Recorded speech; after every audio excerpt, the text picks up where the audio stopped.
Gênesis 41. 2 anos inteiros se passaram e o faraó sonhou que estava em pé na margem do rio Nilo. Em seu sonho, viu 7 vacas gordas e saudáveis saírem do rio e começarem a pastar no meio dos juncos.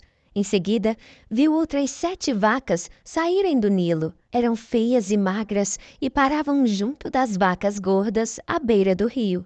Então, as vacas feias e magras comeram as 7 vacas gordas e saudáveis. Nessa parte do sonho, o faraó acordou. Depois, voltou a dormir e teve outro sonho. Dessa vez, viu 7 espigas de trigo cheias e boas, que cresciam em um só talo. Em seguida, apareceram mais 7 espigas, mas elas eram murchas e ressequidas pelo vento do leste. Então, as espigas miúdas engoliram as 7 espigas cheias e bem formadas. O faraó acordou novamente e percebeu que era um sonho. Na manhã seguinte, perturbado com os sonhos, o faraó chamou todos os magos e os sábios do Egito. Contou a eles os sonhos, mas ninguém conseguiu interpretá-los. Por fim, o chefe dos copeiros se pronunciou. Hoje eu me lembrei do meu erro, disse ao faraó. Algum tempo atrás, o Senhor se irou com o chefe dos padeiros e comigo e mandou nos prender no palácio do capitão da guarda. Certa noite, o chefe dos padeiros e eu tivemos cada um sonho, e cada sonho tinha seu significado. Estava conosco na prisão um rapaz hebreu, que era escravo do capitão da guarda. Contamos a ele os nossos sonhos e ele explicou o que cada um significava. E tudo aconteceu exatamente como ele havia previsto. Eu fui restaurado ao meu cargo de chefe dos copeiros e o chefe dos padeiros foi enforcado em público. Na mesma hora, o faraó mandou chamar José e ele foi trazido depressa da prisão. Depois de barbear-se e trocar de roupa, apresentou-se ao faraó. Disse o faraó a José: Tive um sonho esta noite e ninguém aqui conseguiu me dizer o que ele significa. Eu soube, porém, que ao ouvir um sonho, você é capaz de interpretá-lo.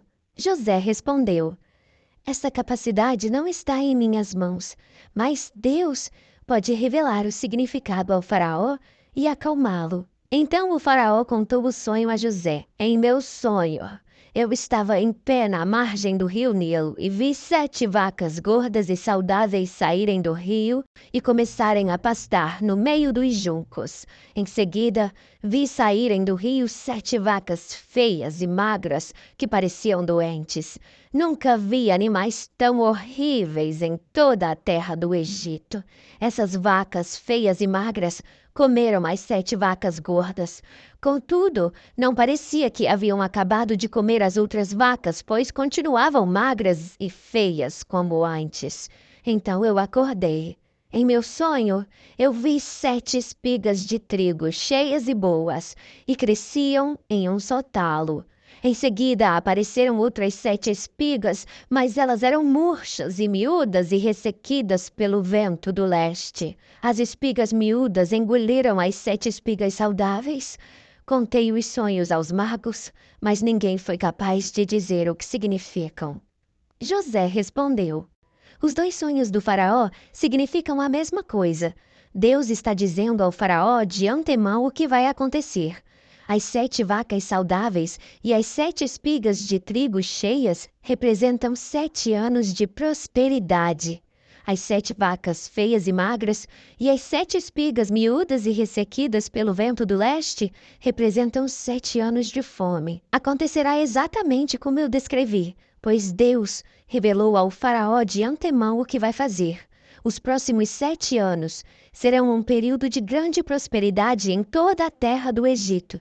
Depois, haverá 7 anos de fome tão grande que toda essa prosperidade será esquecida no Egito, pois a fome destruirá a terra. A escassez de alimento será tão terrível que apagará até a lembrança dos anos de fartura. Quanto ao fato de terem sido 2 sonhos parecidos, significa que esses acontecimentos foram decretados por Deus, e ele os fará ocorrer em breve. Portanto, o faraó deve encontrar um homem inteligente e sábio e encarregá-lo de administrar o Egito. O faraó também deve nomear supervisores sobre a terra, para que recolham 1/5 de todas as colheitas durante os 7 anos de fartura. Encarregue-os de juntar todo o alimento produzido nos anos bons que virão e levá-lo para os armazéns do faraó. Mande-os estocar e guardar os cereais, para que haja mantimento nas cidades. Desse modo, quando os 7 anos de fome vierem sobre a terra do Egito, haverá comida suficiente, e assim a fome não destruirá a terra. O faraó e seus oficiais gostaram das sugestões de José. Por isso, o faraó perguntou aos oficiais: será que encontraremos alguém como este homem?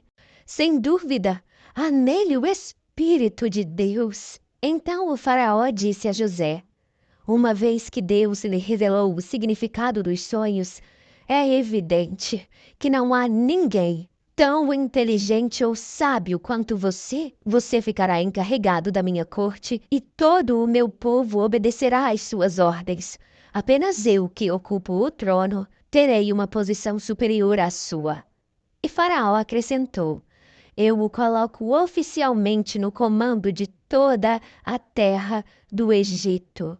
Então o faraó tirou do dedo o seu anel com o selo real e o pôs no dedo de José. Mandou vesti-lo com roupas de linho fino e pôs uma corrente de ouro em seu pescoço. Também o fez andar na carruagem reservada para quem era o segundo no poder, e por onde José passava gritava-se a ordem: ajoelhem-se! Assim, o faraó colocou José no comando de todo o Egito e lhe disse: eu sou o faraó, mas ninguém levantará a mão ou o pé em toda a terra do Egito sem a sua permissão. O faraó deu a José um nome egípcio, Zafenat-Paneia. Também lhe deu uma mulher, que se chamava Asenat. Ela era filha de Potífera, sacerdote de On.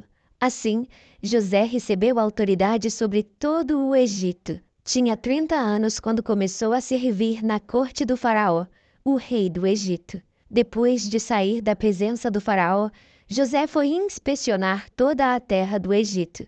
Como previsto, durante 7 anos, a terra produziu fartas colheitas. Ao longo desse tempo, José juntou todas as colheitas do Egito e armazenou nas cidades os cereais produzidos nos campos ao redor. Armazenou uma quantidade imensa de cereais, como a areia do mar. Por fim, parou de manter registros, pois havia demais para medir.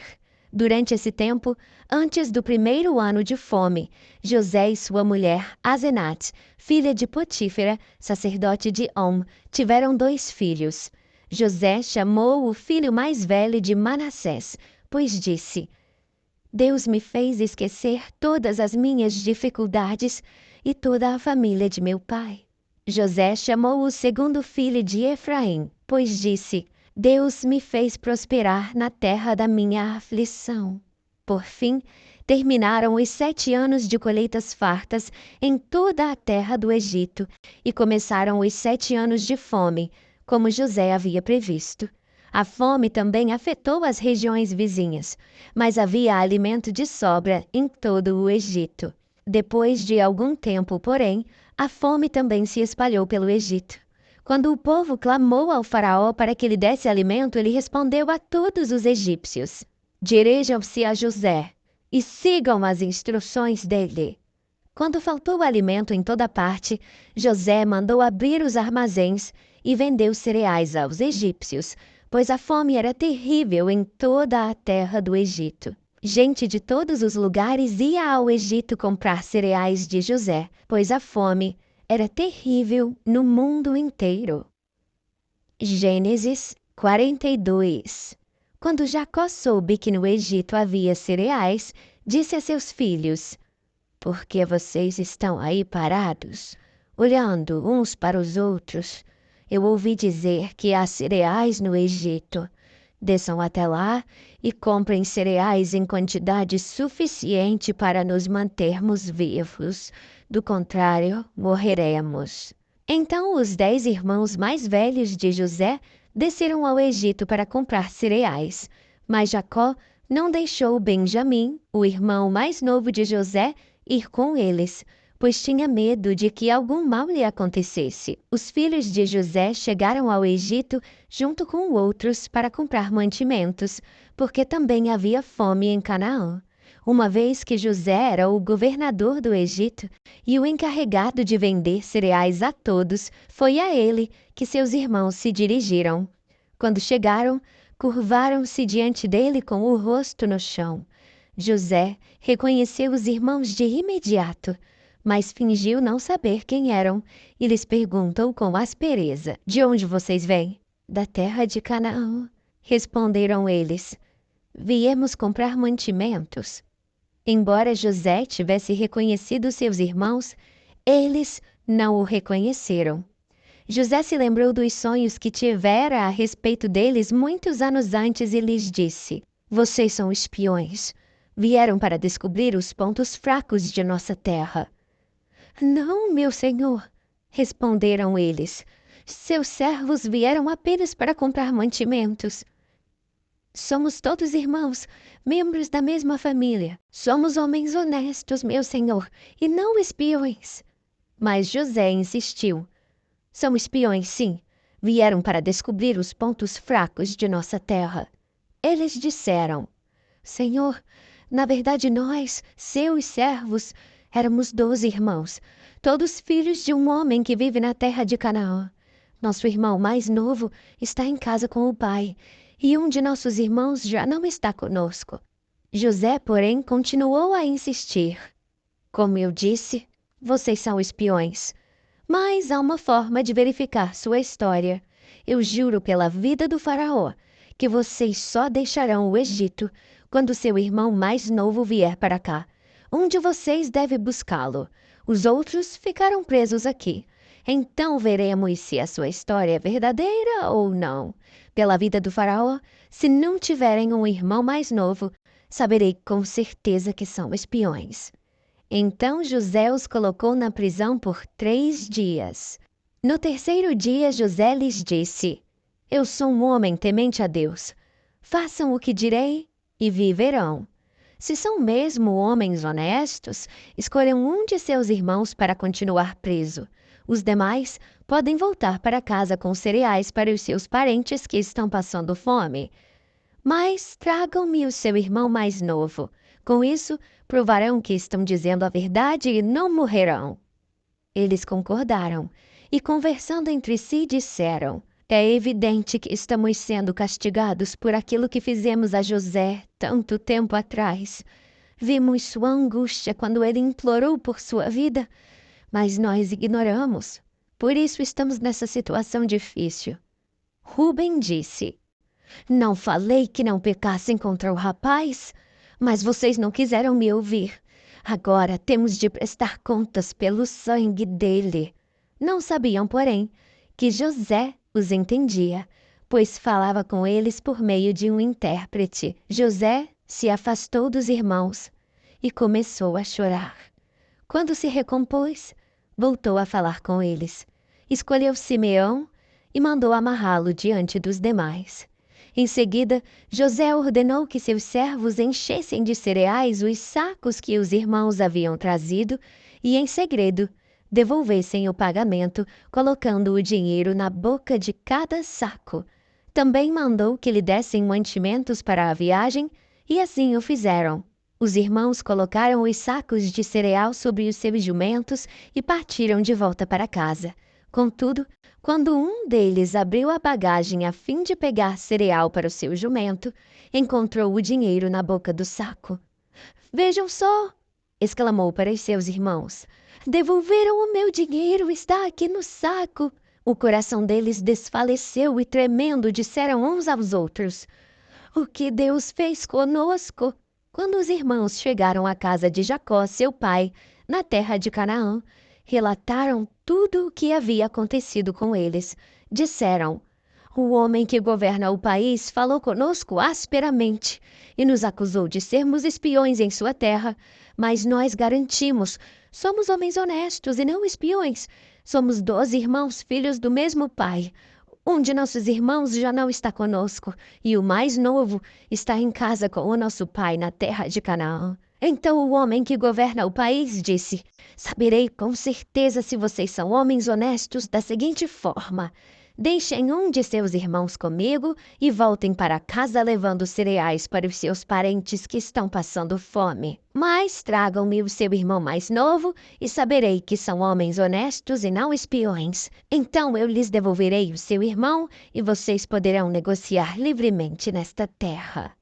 Ao esvaziarem os sacos, viram que dentro de cada um havia uma bolsa com o dinheiro do pagamento pelos cereais.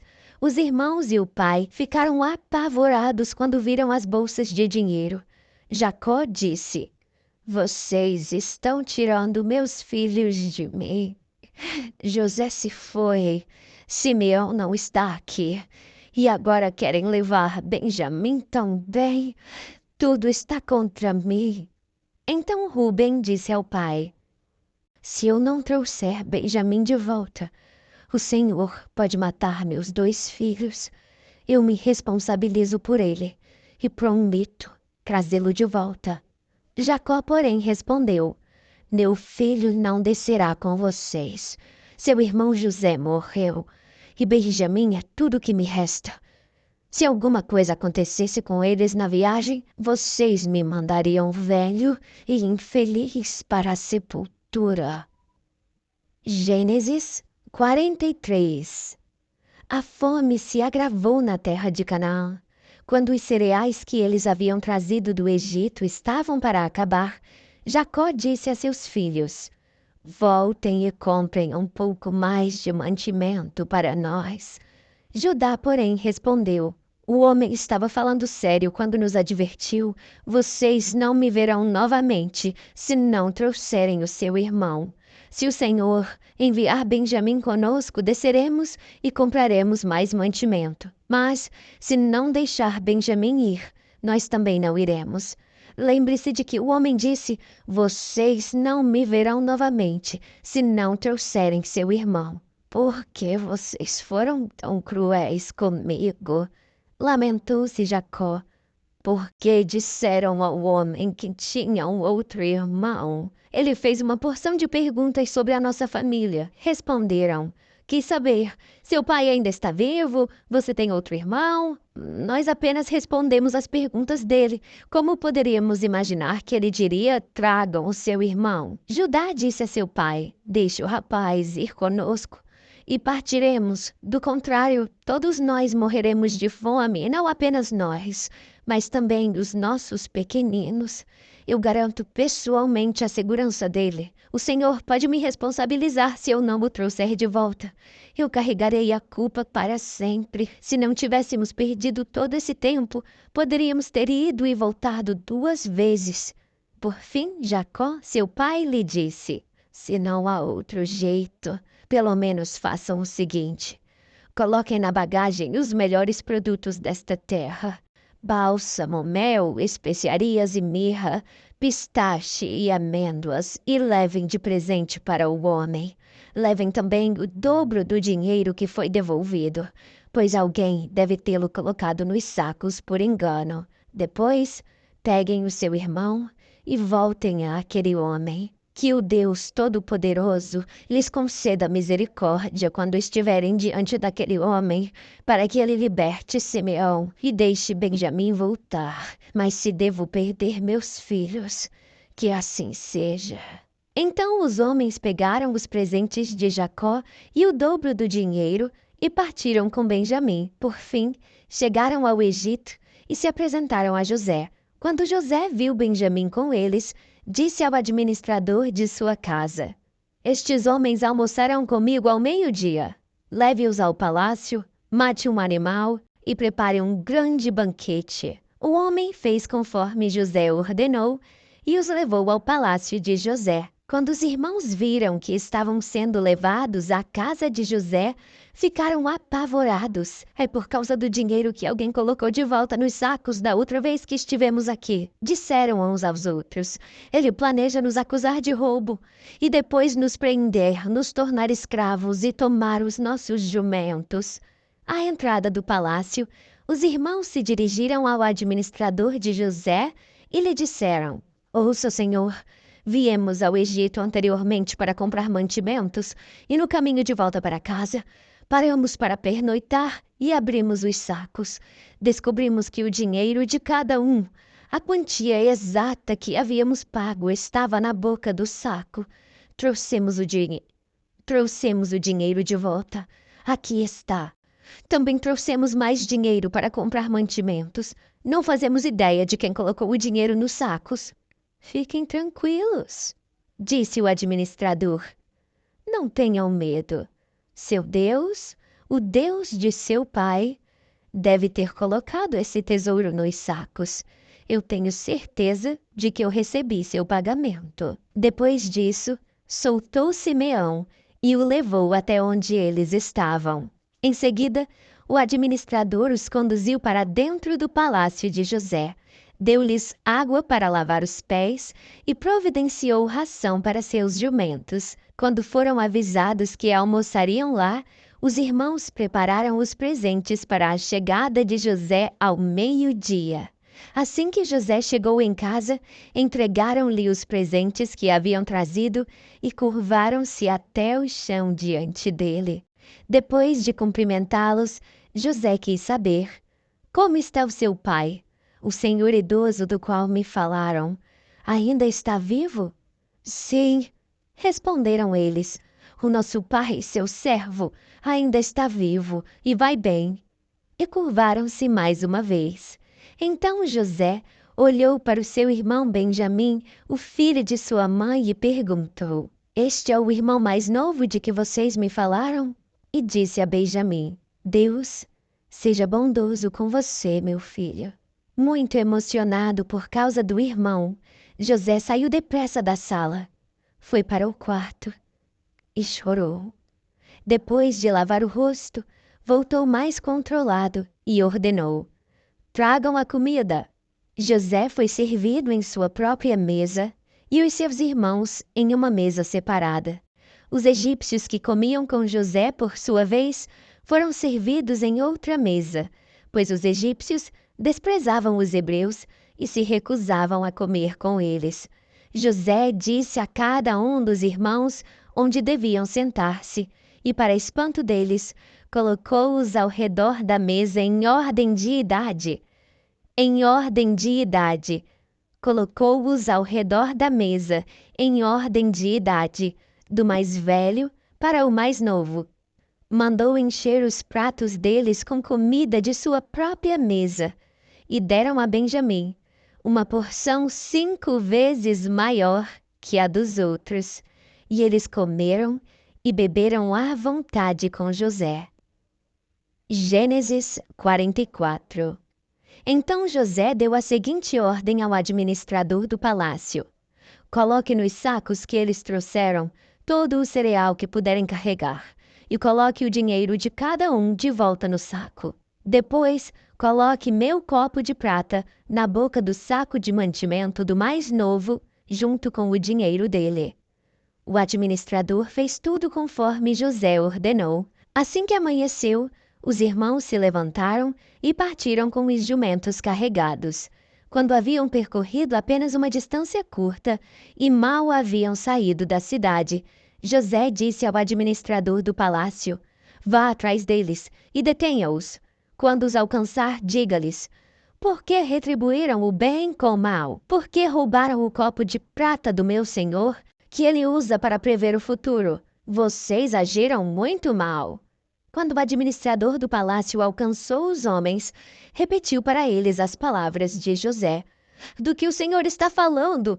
Disseram os irmãos. Somos seus servos e jamais faríamos uma coisa dessas. Por acaso não devolvemos o dinheiro que encontramos nos sacos? Nós o trouxemos de volta da terra de Canaã. Por que roubaríamos ouro ou prata da casa do seu senhor? Se encontrar o copo de prata com um de nós, que morra quem estiver com ele, e nós, os restantes, seremos seus escravos. Sua proposta é justa, respondeu ele. Mas apenas aquele que roubou o copo de prata se tornará meu escravo. Os outros estarão livres. Sem demora, eles descarregaram os sacos e os abriram. O administrador do palácio examinou a bagagem de cada um, começando pelo mais velho até o mais novo, e o copo foi encontrado no saco de mantimento de Benjamim. Quando os irmãos viram isso, rasgaram as roupas.